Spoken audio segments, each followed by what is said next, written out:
August 15 నెల్లూరులోని police గ్రౌండ్లోనే జరిగిన 80వ స్వతంత్ర దినోత్సవం సందర్భంగా మున్సిపల్ శాఖ మంత్రివర్యులు పొంగూరు నారాయణ చేతుల మీదుగా సేవారంగం సంబంధించి అవార్డును జిల్లా vigilance and monitoring committee member, Nellore జిల్లా జనసేన ఎస్టీ నాయకుడు, నేషనల్ ట్రైబల్ ఫెడరేషన్ నెల్లూరు జిల్లా అధ్యక్షులు దాసరి పోలయ్య సత్కరించారు. నా పేరు దాసరి పోలయ్య. నేను జిల్లా విజిలెన్స్ అండ్ మానిటరింగ్ కమిటీలో బాండెడ్లపల్లిలో పనిచేస్తున్నాను.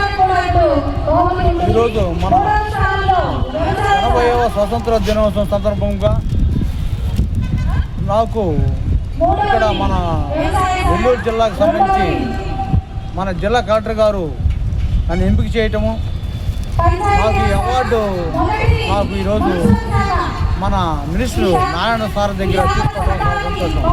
ఎందుకంటే నేను జిల్లా లెవెల్లోని ఎన్నో కార్యక్రమాలు చేసి నేను పేద సాధ అనుకోకుండా మన ముఖ్యంగా గిరిజనులకు ఆధార్ కార్డులు కానీ మరియు వాళ్ళ సేవలు కానీ వాళ్ళు ఎన్నో చేస్తున్నాను. కాబట్టి నాకు ఈరోజు నాకు ఈ గుర్తింపు ఇచ్చి ఈ అవకాశం ఇచ్చినందుకు నా యొక్క ధన్యవాదాలు కలెక్టర్ గారికి, మినిస్టర్ గారికి తెలియజేస్తున్నాను.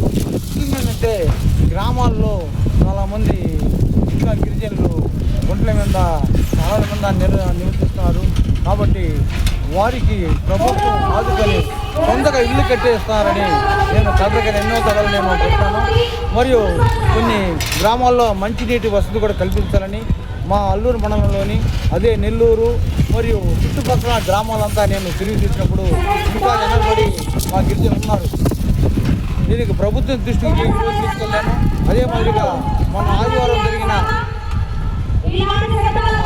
ఆదివాసీ దినోత్సవం రోజు కూడా నేను ఇదే మాదిరిగా ఎంతోమంది గిరిజనులు వెనకొంటున్నారు సార్, వాళ్ళని మీరు తీసుకెళ్ళాలి. మరియు వాళ్ళకి ఇల్లు లేక చాలామంది ఆ స్థలం కూడా కుదపెట్టుకు వెళ్ళిపోతారు. ప్రభుత్వం ఇల్లు పక్క కట్టేస్తే వాళ్ళన్నా మనం సహాయం చేయడం ఉంటాం సార్ అని చెప్పని నేను మినిస్టర్ గారికి మరియు కలెక్టర్ గారికి తెలియజేయడం జరిగింది. మరియు ఇలాంటి నేను చేసిన ఈ కార్యక్రమాలకి నన్ను ప్రభుత్వం కానీ అట్లా మన జిల్లా కలెక్టర్ మినిస్టర్స్ కానీ నన్ను గుర్తించి అవార్డు ఇవ్వటం నాకు చాలా సంతోషకరం ఉంది. ఎందుకంటే ఇదే నా మాదిరిగా ఇంకో ఎంతమంది మన నాయకులు పనిచేసి వారు కూడా ఇదే మాదిరిగా మంచి పోస్టులకు వచ్చి వాళ్ళు కూడా సేవా కార్యక్రమం పాల్గొని ప్రతి ఒక్కరికి సేవ చేయాలని కోరుతూ ఈరోజు ఈ అవకాశం నేను ఇక్కడ మన పోలీసు గ్రౌండ్లో నేను ఈ యొక్క ధన్యవాదాలు తెలుపుతూ ప్రతి ఒక్కరికి